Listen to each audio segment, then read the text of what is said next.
नमस्कार मित्रांनो, तुला जपणार आहे या आजच्या एपिसोडमध्ये आपण पाहत असतो.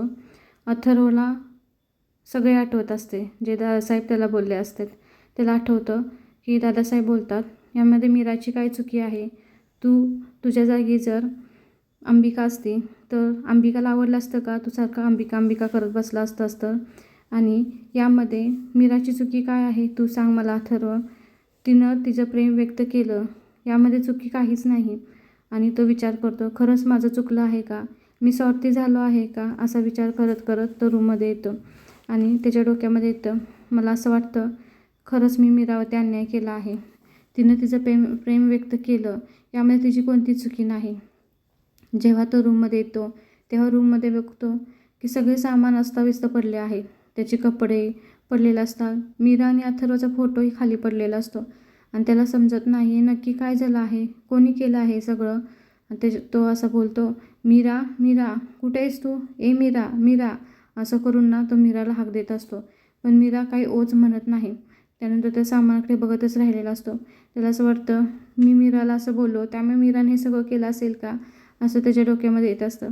तेवढ्यातच तिथे ना अंबिका येते आणि अंबिका म्हणते, अरे बापरे कुठे गेली ही मीराने केलं हे काय सगळं, असं तिच्या डोक्यात चाललं असतं. तेवढ्यातच तिथं अनन्या येते. वहिनी वहिनी करत असे दरवाजा उघडते आणि ती पाहते तर काय, रूममध्ये सगळं सामान पडलेलं आहे. कपडे पडलेले आहे, त्या दोघांचा फोटो पडलेला आहे. आणि ती बोलते, दादा अरे दादा काय झालं आहे, काय झालं आहे अशी बोलते. तर तिथं अथर्व बोलतो, तू मीराला कुठे पाहिलं आहेस का? कुठे गेले मीरा? तर ती बोलते, दादा हे सगळं वहिनीनं केलं आहे का? काय झालं हे बघ दादा, तू टेन्शन घेऊ नको, तू काळजी करू नको, तू पॅनिक होऊ नको, मी पाहते अशी ती बोलते. ही अंबिका विचार करते, खरंच मीरा खूप हर्ट झाली आहे ना. हे सगळं मीरा करू शकते का? आणि गेली तर कुठेही काही न सांगता. मलाही तिनं काही सांगितलं नाही, घरामध्येही कुठं नाही, गेली तर कुठे ती? आणि अथर्वला आता काय वाटेल असं ती अंबिका मनात विचार करत असते. इकडे अनन्या बोलते दादाला, दादा हे बघ तू पॅनिक होऊ नकोस, काही काळजी करू नको. वहिनी इथंच कुठे तर असेल आणि तू तिला जे हर्ट केलं आहेस ना त्यामुळे ती दुखावली गेली. त्यामुळे तू काळजी करू नको, तिच्याकडून झाली ना चूक, मी शोधते तिला, तू काळजी करू नको.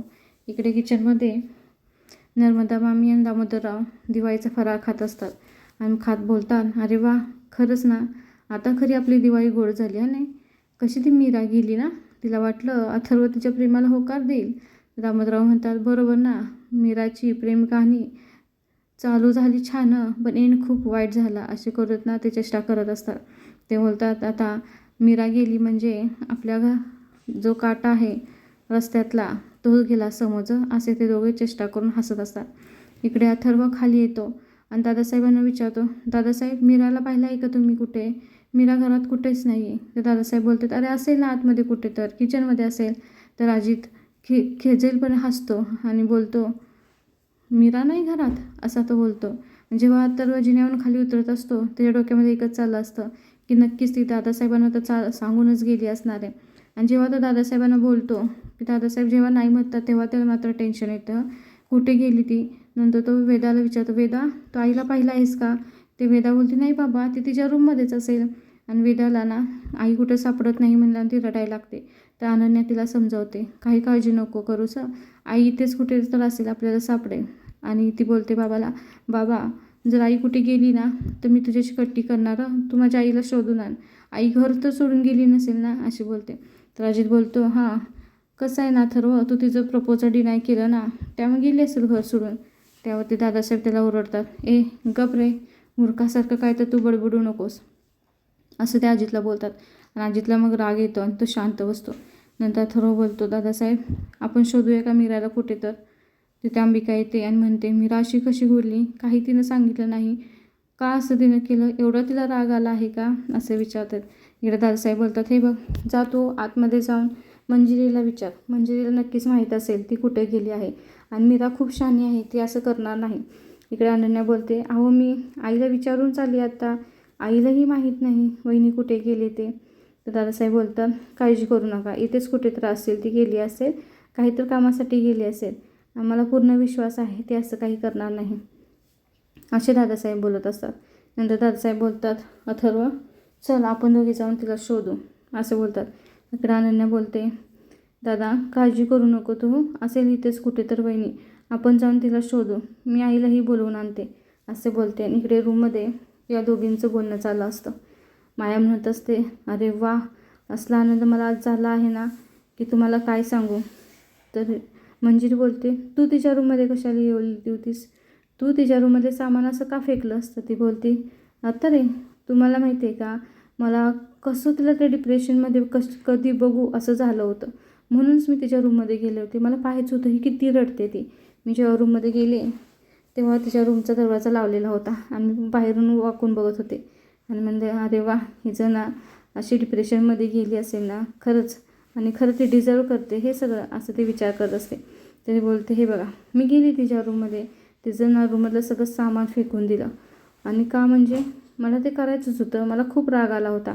ती जेव्हा रूमच्या बाहेर बघत असते माया, तेव्हा तिला दिसतं मीरा रडत रडत रूमच्या बाहेर आलेली असते आणि रडत रडत रूममधून बाहेर जाते. हे बघून मायाला मात्र खूप आनंद होतो.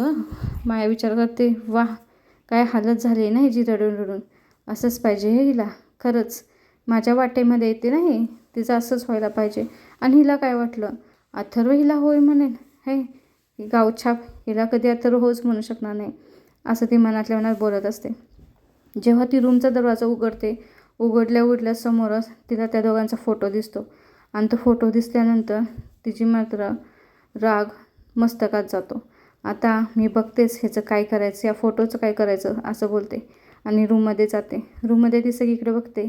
रूम पाहिल्यानंतर तिला खूप राग येत असतो, कारण की ती शेवटी अथर्व मीराची बेडरूम असते. आणि जेव्हा ती अथर्व मीराच्या फोटोजवळ जाते तेव्हा मात्र खूप तिला चिड येते आणि डोक्यावर त्याचा हात घेते मारून, सगळे सामान अस्ताव्यस्त करते. तिचा फोटो टाकून देते, कपाटातले कपडे टाकून देते, बेडवरची बेडशीट अंथरून सगळं फेकून देते, सगळं सामान अस्ताव्यस्त करून टाकते. कारण की तिला खूप राग आलेला असतो आणि त्यातच त्या रूमची अवस्था बघून तिला खूप आनंदित असतो.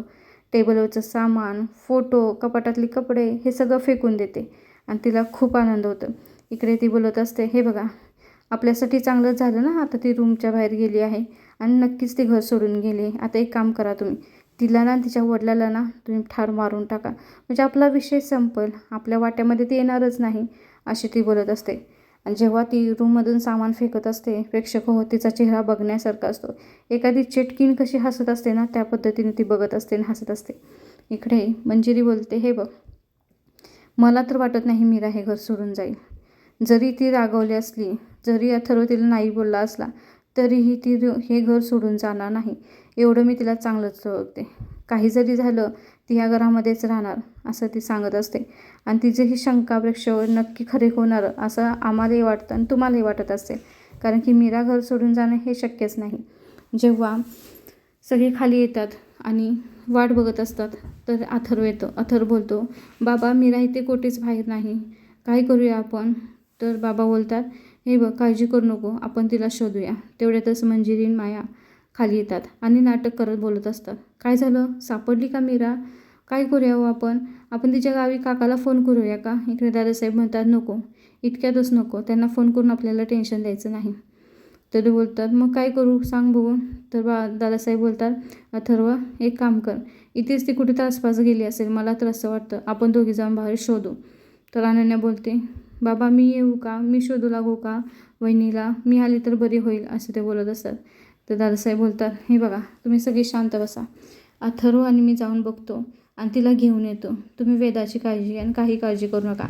तर इकडे माया नाटकी करत बोलत असते, काही करून अथर्व माझ्या बहिणीला शोधून आण हं, का मी जाऊ गावी शोधायला, काही कर, मला खूप भीती वाटते, माझ्या बहिणीची मला खूप काळजी वाटते, तू खरंच शोधून आण. आणि इकडे मंजिरी तिला खांद्यावरती हात ठेवून सांभाळत असते, नको काळजी करू, नको काळजी करू, हे फक्त यांचं नाटक चाललेलं असतं. आणि इकडे मामी आणि दामोदरराव हसत असतात, अरे वा, बरं झालं ना ही गेली म्हणून, खूप छान झालं, असे ते दोघे हसत असतात. अथर्व मात्र खूप चिंतेत असतो. अथर्वला समजत नसतं काय झालं आहे, का असे सगळे बघत आहेत, असा विचार करत असते. जेव्हा माया तिकडे बघते, माया बोलते, अरे बापरे, किती छान झालं ना, आता ती आपल्या रस्त्यातूनच गेली आहे, असा विचार करत असते. आणि अजित बोलत असतो दामोदररावांना. हे तिघे मात्र खूप हसत असतात, कारण की त्यांना खूप आनंद झाला असता, कारण की दामोदरराव म्हणतात, आता आपला रस्ता साफ झाला आहे आता आपल्या मनासारखं करायला आपण मोकळेच झालो. मीरा ना कधीही पाठीमागे येणार नाही, ह्या दोघांचं असं बोलणं चाललं असतं. मात्र इथं वेदाला खूप वाईट वाटलं असतं. खरंच आपली आई हरवली आहे का? ती पाठीमागे येणार नाही का? असा ती विचार करत असते. तेवढ्यातच अथर्व बोलतात, हे बघ काळजी करू नको वेदा तू, मी आईला शोधून आणीनच, असे ते बोलत असतात आणि सगळे टेन्शनमध्ये असतात. तेव्हा माया बोलते, हे बघ माझ्या बहिणीला काही करून शोधून आणशील ना रे तू, खरंच, नाही तर मी तुझ्या सोबतीला येते. तर मंजिरी बोलते, आपण पोलिसांना बोलूया का? पोलीस कंप्लेंट करूया का? म्हणजे ते आपल्याला सापडेल. काही काळजी करू नका, आपण पोलिसांना बोलूया तर, असं त्यांचा विषय चाललेला असतो. तेवढ्यातच सगळे शॉक होतात आणि पाठीमागे वळून दरवाजामध्ये बघतात. कारण की तेव्हा ना मीरा दरवाजामध्ये आलेली असते आणि तेव्हा बोलत असतात, हे बघा तुम्ही कोणीच काही काळजी करायची नाही. मीरा यायच्या आधी त्यांचा तो विषय चाललेला असतो ना, सगळं ना मीरा दारातून ऐकत असते. आणि वेदा बोलत असते, बाबा मला आई काही करून पाहिजे, मला आईशिवाय करमत नाही, तुम्हाला माहिती आहे. पण जेव्हा मीरा दरवाजामध्ये येते तेव्हा जे आहेत मामा मामी यांचे चेहरे बघण्यासारखे असतात, कारण की त्यांना नक्कीच दुःख झालेलं असतं ना. पण अनन्याला खूप छान वाटलं असतं. अरे वा, छान झालं, वहिनी आली, खरंच छान झालं असं तिला वाटत असते. आणि जेव्हा मीरा येते तेवढ्यात पळत जाऊन वेदा तिला मिठी मारते, आई आई करून. आणि वेदालाही छान वाटतं, अरे वेदा काय झालं बाळा तुला, अशी बोलते. अथर्व मात्र तिच्याकडे बघतच राहिलेला असतो, कारण की त्याला खूप छान वाटलेलं असतं. त्याचा जीव भांड्यात पडलेला असतो की मीरा आता घरी आहे. पण मंजिरीचा चेहरा बघण्यासारखा झाला असतो. ती फक्त एकटक लावून रागानेच तिच्याकडे बघत असते. आणि वेदा म्हणत असते, आई कुठे गेली होतीस तू? न सांगता का गेली होतीस तू घरातून? मला का नाही सांगितलंस तू कुठे जाणार आहेस, असे बोलत असते. इकडे दादासाहेब बोलतात, अगं मीरा, वेदाचे रडून रडून हाल झालेत बघ, कुठे गेली होतीस तू? काही सांगितलं नाहीस, आता दादासाहेब म्हणतात. अथर्व मात्र एकही शब्द बोलत नसतो, कारण की तो फक्त एकटक लावून बघत असतो. कशी वेदा तिला मिठी मारून रडत आहे, का मीरा अशी गेली असेल, असं फक्त त्या डोक्यामध्ये चाललं असतं. तर अनन्या बोलते, वहिनी अगं मला तर सांगायचंच ना, आपण दोघी गेलो असतो ना बाहेर, अशी बोलते. त्यानंतर मंजिरी बोलते, हां मीरा ये आतमध्ये ये, काय झालं, कुठे गेली होतीस तू, काय सांगितलं नाहीस तू? तर इकडे मीरा बोलते, काय झालं आहे, तुम्ही सगळी शांत का आहे? वेदाला बोलते, वेदा बाळा काय झालं आहे? अगं मी तुझे नवीन कपडे आहेत ते अल्टर करण्यासाठी गेले होते ना. आणि मीरा बोलते, काय झालं, तुम्ही काय एवढे टेन्शनमध्ये आहात? मी सांगून गेली नाही, कारण की दुकान बंद व्हायच्या आधी मला जायचं होतं ना. आणि वेदाची आता पिकनिक आली आहे आणि तिचे नवीन ड्रेस तिला खूप लूज होतात, ते मला अल्टर करून आणायचे होते, म्हणूनच मी गेले होते. इकडे मीरा वेदाला म्हणते, वेदा आता मी छान ड्रेस अल्टर करून आणले, तर चल आपण वरती जाऊ ना, घालून बघू तुला कसे बसतात ते, असे बोलते.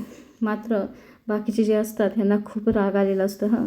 नर्मदा मामी दामोदरराव म्हणतात, अरे देवा, आली का आता? आणि हे वेदाला आनंद होतो, कारण की आई ट्रिपसाठी कपडे अल्टर करून घेऊन आलेले असते आणि आता तिला ना बॅग भरण्याची खूप उत्सुकता असते.